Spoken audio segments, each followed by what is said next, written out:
Assalamualaikum warahmatullahi wabarakatuh. Selamat pagi anak-anak ibu semua. Bagaimana kabarnya? Semoga semua dalam keadaan sehat. Anak-anak, kali ini kita akan belajar pada tema 1 subtema 1, yaitu organ kesatuan. Hari Minggu adalah hari libur sekolah. Namun demikian, menurut Edu, hari Minggu bukanlah hari yang harus dilewatkan begitu saja. Sejumlah rencana telah dia persiapkan, mulai dari ajakan Dini untuk berlatih berenang, menemani Lani membeli buku, hingga pergi ke kandang kelinci. Dari sejumlah rencana tersebut, Edu lebih memilih untuk pergi ke kandang kelinci. Dan kita di bawah ini. Setelah membantu ibu membersihkan rumah, Edu pamit untuk berkunjung ke rumah Pak Rudi. Pak Rudi adalah peternak kelinci yang sukses di kampungnya. Kandang kelincinya sangat luas, letak di pekarangan belakang rumah. Pak Rudi sedang sarapan di serambi belakang rumah dekat kandang kelinci. Serambi itu terbuka sehingga pemandangannya sangat luas. Udara pagi juga dapat leluasa masuk. Selesai sarapan, Pak Rudi mengajak Edu untuk melihat kandang kelinci. Edu senang sekali. Dia melihat kelinci meloncat-loncat saling bekerja-kerja. "Kamu terlihat senang sekali, Edu," kata Pak Rudi. "Benar, Pak Rudi. Saya senang memperhatikan kelinci-kelinci yang lincah meloncat ke sana kemari," jawab Edu. "Memang demikian, Edu. Kelinci dapat meloncat-loncat dan berlari seperti tidak pernah lelah karena memiliki organ gerak yang kuat," kata Pak Rudi. "Pak, lucu ya, kelinci-kelinci itu bulunya tebal dan gerak-geriknya lincah. Kenapa kelinci bisa meloncat dan berlari dengan lincah seperti itu ya?" "Benar, kelinci dapat bergerak lincah karena didukung oleh organ-organ geraknya. Pada dasarnya, organ gerak kelinci serta hewan lainnya hampir sama dengan organ gerak manusia. Tanpa organ gerak, kita tidak bisa melakukan kegiatan apapun."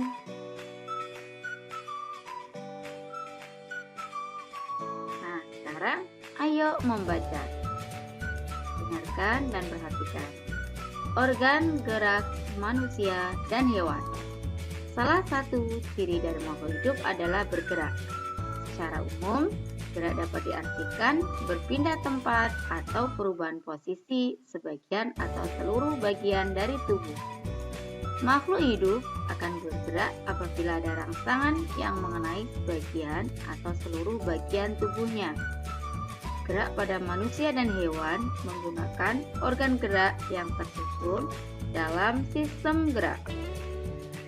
Organ gerak berguna untuk berjalan, berlari, melompat, meloncat, memegang, menggali, memanjat, berenang, dan sebagainya.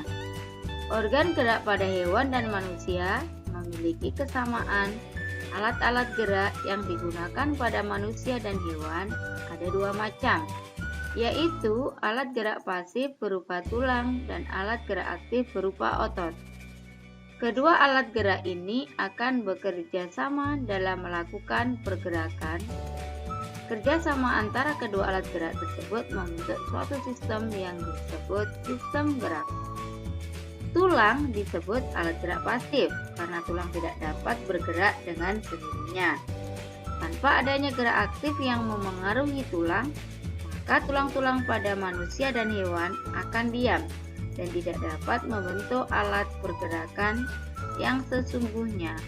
Walaupun merupakan alat gerak pasif, akan tetapi tulang mempunyai peranan yang besar dalam sistem gerak manusia dan hewan. Otot disebut alat gerak aktif karena otot memiliki suatu senyawa kimia yang membuatnya dapat bergerak. Pada saat otot yang menempel pada tulang bergerak, otot tersebut akan membuat tulang bergerak. Nah, sekarang ayo berlatih. Teks berjudul Organ Gerak Manusia dan Hewan terdiri dari 5 paragraf, ya. Yang menjorok ke dalam ini adalah satu paragraf. 1, 2, 3, 4, 5. Nah, dari 5 paragraf masing-masing tersusun dari ide atau gagasan pokok ditambah dengan kalimat-kalimat pengembang. Ide pokok adalah gagasan yang menjadi dasar sebuah paragraf. Ide pokok disajikan ke dalam bentuk kalimat utama. Kalimat utama yang memuat ide pokok ini bisa berada di awal, di tengah paragraf, atau di akhir paragraf.